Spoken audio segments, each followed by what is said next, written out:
All right, I'm gonna give you a close up. Hopefully my zipper's up. Made you look. All right, so I want to get this belly drawn out.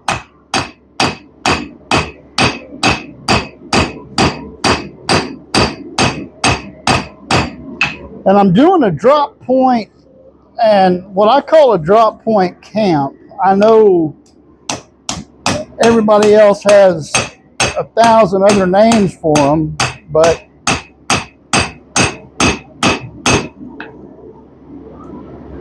what I'm looking for, so right here, I want this to drop down, and I'm trying to draw this belly out. And as I draw it out, it's going to just keep getting thinner and thinner and thinner, which is good because that'll save time whenever I have to do the grind work on it. And now what I'm getting ready to do is I'm going to put it in backwards so I can come back over here, and then I can actually drop the blade down. And so I'm not doing that on the grinder.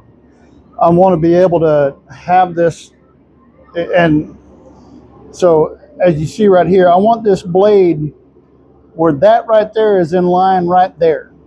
And so that blade comes down about 1/2 of an inch. And so I'm going to put it back into the fire.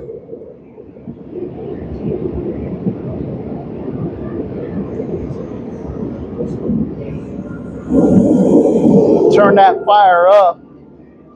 And what I'm going to do is I'm going to pull it out, and then I'm going to use this horn to be able to drop that blade over, because I want that blade to, I don't want it to be too radical, but I want it, you know.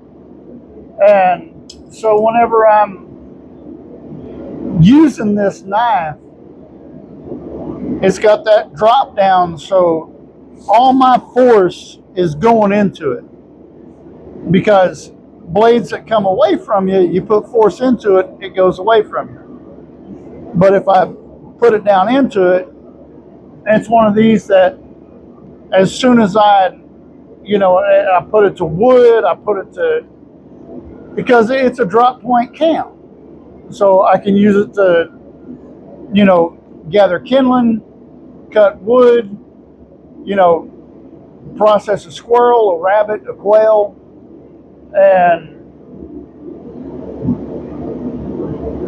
but that it's fully usable, and it's not just, I don't want something to just look pretty and put on a shelf.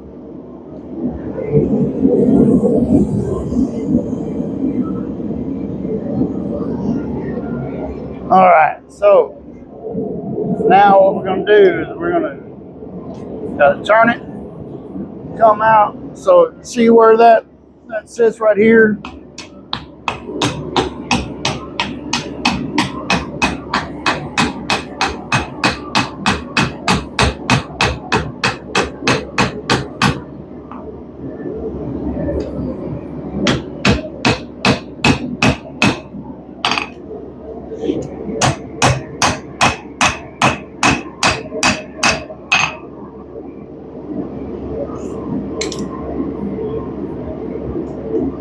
And that got right almost to where I wanted it.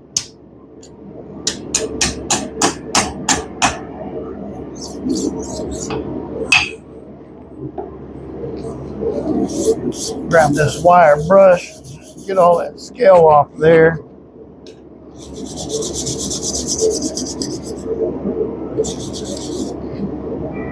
Now what I'm going to do, this time I'm going to put it in the forge backwards. So I get this heated up, and you're going to watch me do something, you're going to go, oh, no, don't do that. But we're going to do it anyway. Maybe.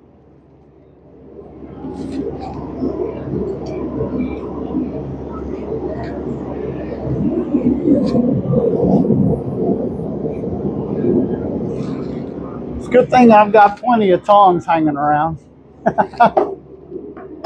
All right, let's give that a second to heat up there. And what I'm looking for is where I've got and I know my hand looks huge,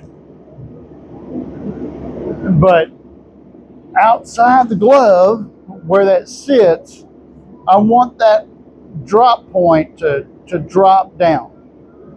So whenever I'm holding on to it, and if I hold it up, I want that point to come away from me. And so as I'm holding it, or I can hold it here and I can take a piece of wood and hammer down and split, or again, if I need to process a squirrel, I need to process a rabbit, I need to process a deer, I can do that too.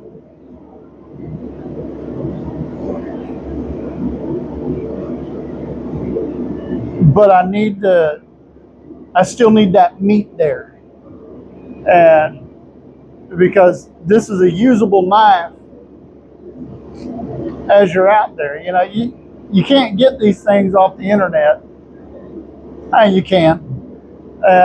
But you go to the flea market and you get all these cheapskates. But what I love is that these are, yeah, they're free. All I got to do is go down the railroad track. So now, see where that is?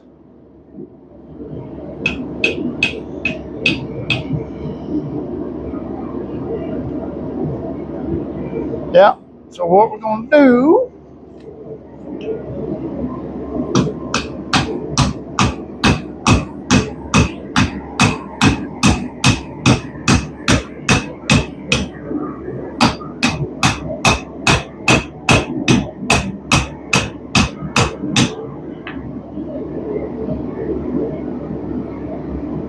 it's almost where I want it. Get a little bit harder grab on it there.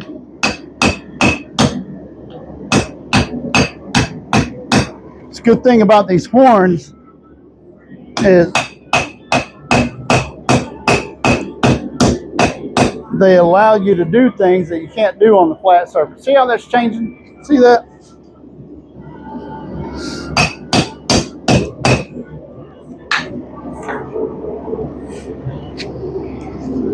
So now I'm going to change over, grab this guy,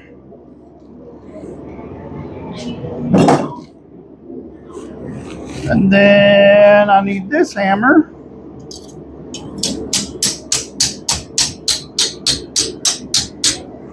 And yeah, again, you hear that ting ting.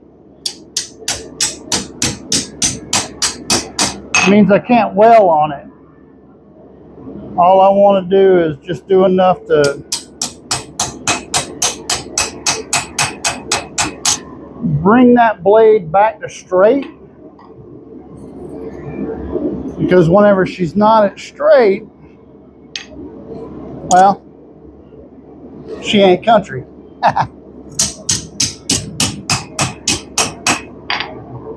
All right, let's put this back in there and then we can get to moving her back where we want her. But yeah, you saw how that worked. It's just using the fire and letting the metal do the work.